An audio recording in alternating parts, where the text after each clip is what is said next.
सर्वत्र वन्द्यते। भवानी शंकरौ वन्दे श्रद्धा विश्वासरूपिणौ याभ्यां विना न पश्यन्ति सिद्धः स्वान्तः स्थीश्वरः। तुम त्रिभुवन गुरुवेद बखाना आन जीव पावर राजाना विश्वनाथ ममनाथ पुरारी त्रिभुवन महिमा तुम्हारी।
भाव जगत में विश्वास हो और गति प्रदान करे। घटना तो कुछ सदियों पहले की ही है कि जब मेहता ऋषि कृष्ण भक्ति के भाव में लीन रहते थे।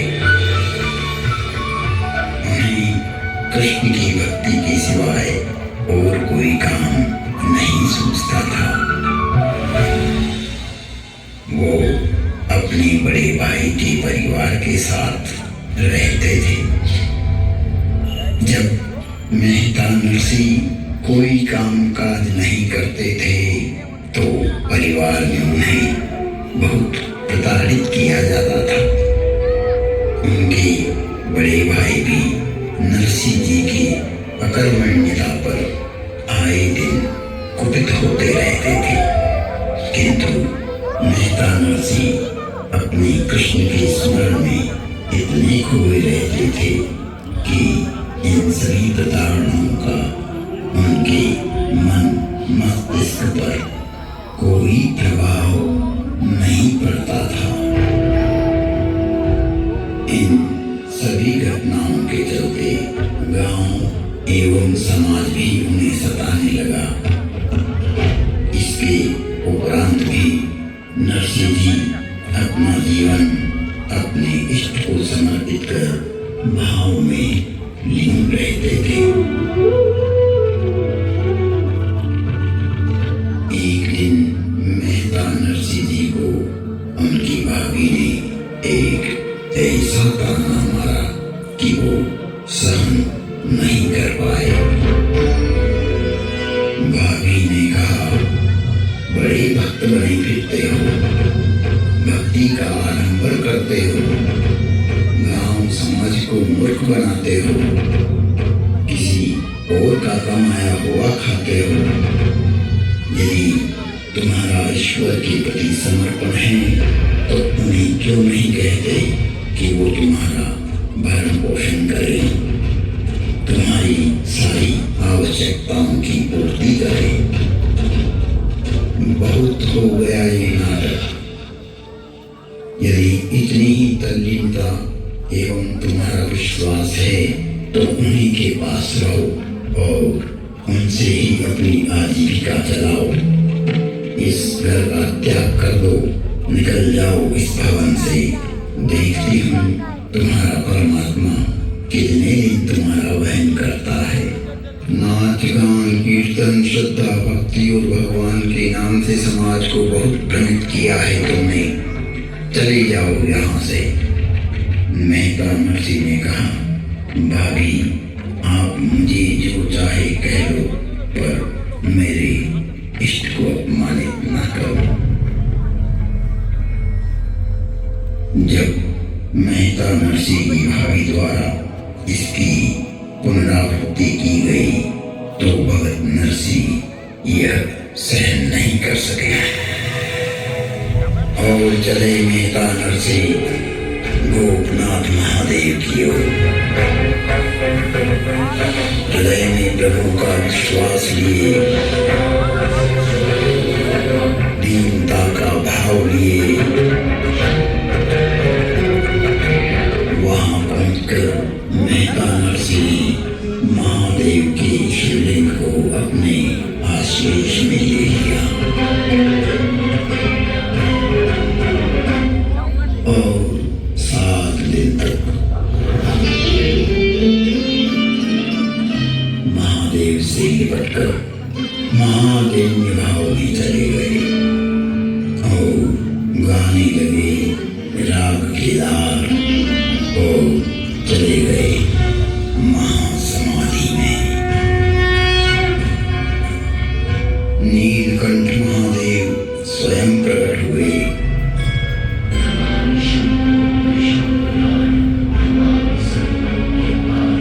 तथा नरसिंह जी की महासमाधि अवस्था बोली, हे प्रभु आप स्वयं प्रकट हुए, मैंने आपको कष्ट दिया, मुझे क्षमा करें प्रभु, पर मैं आपके होने ना होने का कोई भी आरोप प्रत्यारोप मुझ पर करे, आपको अभ्यस दे, ये मैं सहन नहीं कर सकता। गोपनाथ के प्रांगण में नीलकंठ महादेव की आकाशवाणी हुई, मांगो वत्स, मैं तुम पर अति प्रसन्न हूँ, वर मांगो। नरसिंह ने कहा, अब कछना धन चाहिए मोरे, दीन दयाल अनुग्रह तोरे। फिर भी यदि आप कुछ देना ही चाहते हैं तो मुझे भगवान श्री कृष्ण के महारास दर्शन की प्रबल इच्छा है। वृंदावन की भूमि में जहाँ महादेव को भी गोपी का रूप लेकर प्रवेश करना होता है, महादेव ने मेहता नरसी को पूर्णिमा तक प्रतीक्षा करने को कहा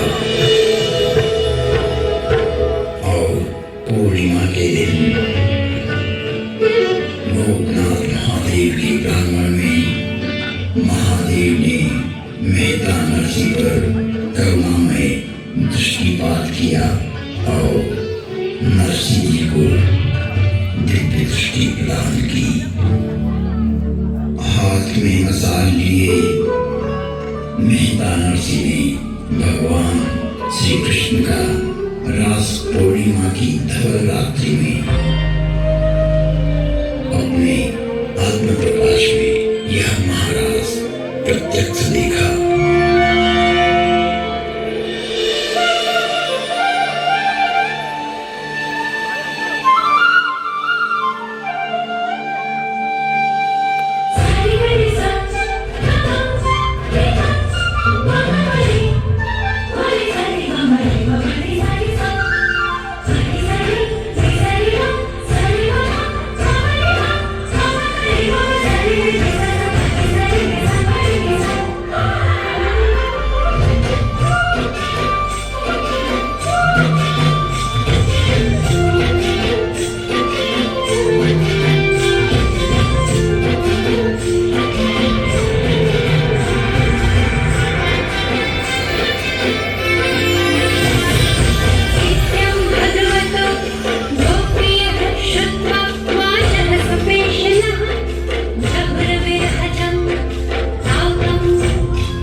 सिर से साड़ी का पालन गिरा तो भगवान कृष्ण ने पूछा, महादेव आप?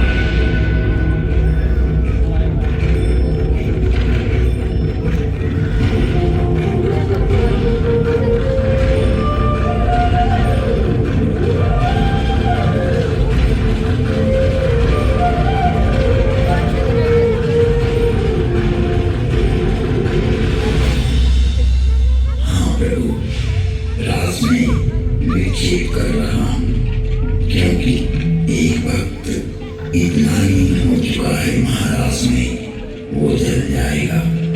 पहले उसे संभालो, क्योंकि उसकी मसाल का ईंधन खत्म हो चुका है। मसाल पूरी जल चुकी है। अब उसका हाथ रक्त ईंधन के साथ जल रहा है। वो अपने देहाभिमान को जलाते हुए महारास में विलीन हो रहा है। महादेव के कहने पर जब भगवान श्री कृष्ण ने नरसिंह को देखा तो स्वयं श्री कृष्ण भाव विभोर हो गए और मेहता नरसिंह को स्पर्श करते ही पुलिस गई सब लिया। भगवान रासराशीश्वर का स्पर्श होते ही भक्त नरसिंह जी की सारी पीड़ा चली गई एवं तन तंदुरुस्त हो गया। भगवान शिव एवं श्री कृष्ण ओझल हो गए और मेहता नरसिंह महाभाव समाधि में लीन हो गए। मेहता नरसिंह जी के विश्वास ने गोपनाथ महादेव के प्रांगण में साक्षात भगवान शिव को प्रकट कर भगवान श्री कृष्ण का महाराज गोपी भाव में प्रवेश कर स्वयं अनुभव किया, जिसका प्रमाण आज भी गोपनाथ महादेव के प्रांगण में साक्षात है। आवश्यकता है दृष्टि की, विश्वास क्या नहीं कर सकता। तुम त्रिभुवन गुरुवेद बखाना, आन जीव पावर का जाना, विश्वनाथ